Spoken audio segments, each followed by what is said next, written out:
আমার ভাই বড় গায়ক। এটা রইলো, আমি তাহলে পরাণ মণ্ডলের মিক্সারটা তৈরি করি গে। হ্যাঁ হ্যাঁ, করে ফেলুন। এই নিয়ে এতে 4টে পুড়িয়ে আছে, এখন একটা খাওয়াবি, রাত্রিবেলা খাওয়ার পর একটা খাওয়াবি, কালকে 2টো খাওয়াবি। ডাক্তারবাবু, হ্যাঁ ছেড়ে যাবে তো? হ্যাঁ, সেরে যাবে।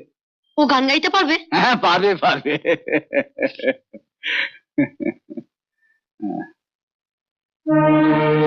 এই শোন,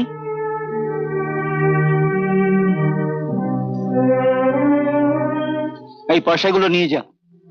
নিয়ে যাব? ওষুধের দাম নেবেন না? ওষুধের দাম? ওষুধের দাম তো আমি পেয়ে গেছি। তোর বন্ধুর প্রতি যে ভালোবাসা, সেটাই হচ্ছে ওষুধের দাম, বুঝেছিস?